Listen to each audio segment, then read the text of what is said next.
channel. I'm your host Ruth Kerubo. Yeah, in case you're new here, karibu sana. If you're a returning subscriber, thank you so much for the love. I don't take it for granted.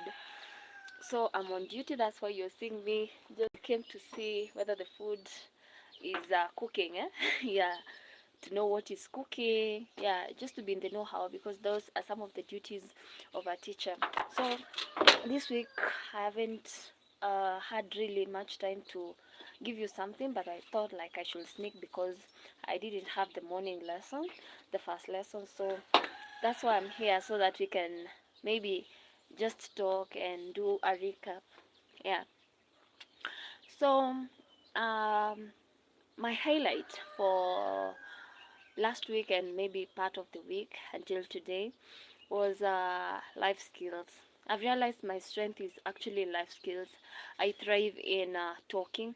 I thrive in experiences, giving life experiences, and so yeah, I feel I'm well equipped on that sector. So, like for this week, we go to speak about emotional intelligence. So, we all know we have different types of emotional intelligence. That includes financial intelligence, emotional intelligence.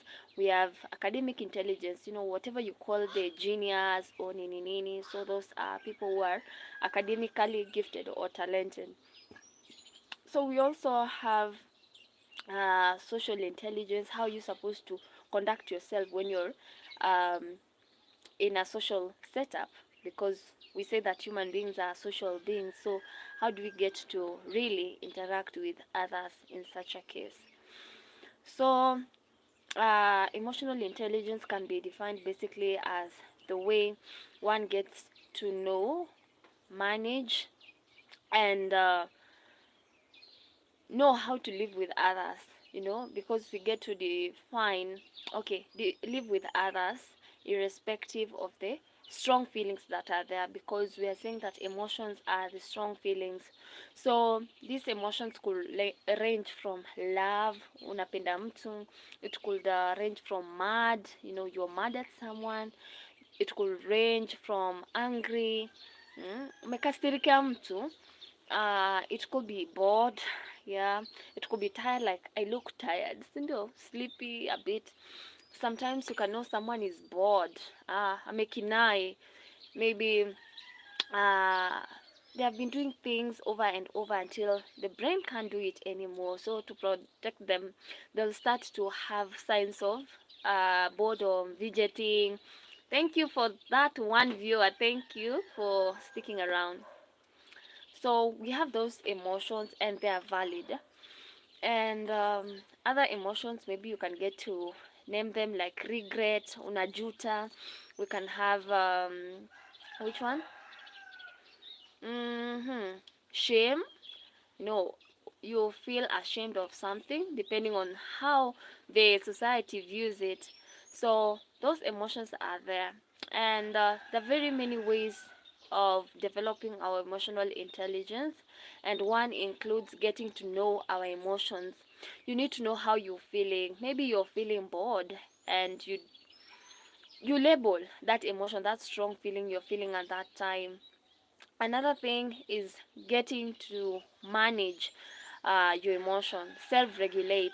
It's not every day, for example, you're angry, that you have to go ahead and maybe throw things, bang doors. It raises eyebrows. And the good book says that we should not be angry the whole day, najua.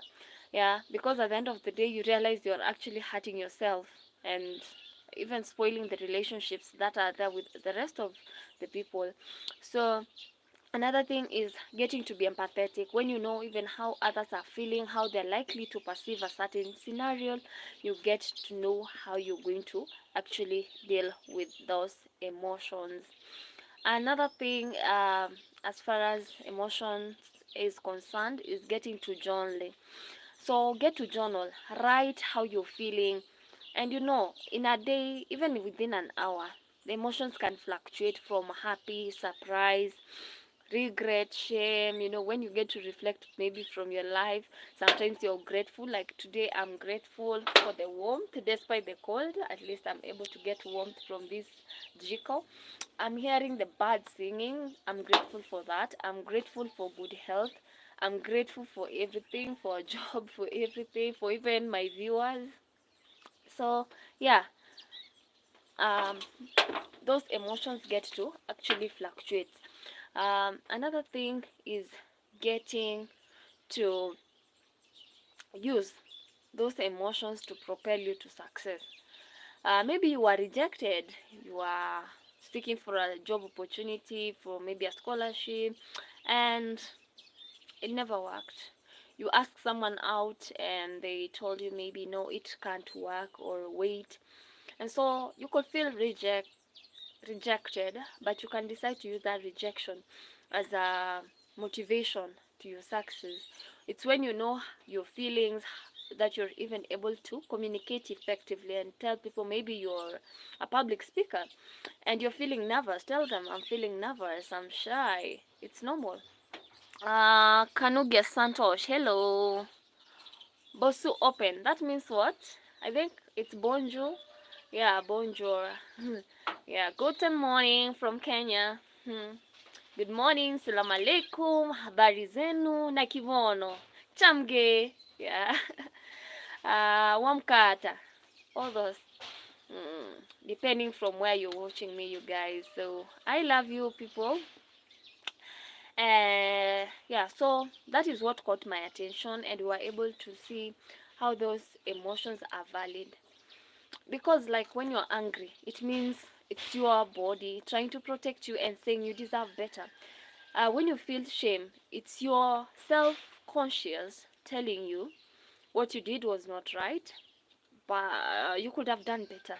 When you feel regret, it means your body is trying to basically tell you, what you did is not appropriate and it had consequences, and maybe things should have been done differently by then.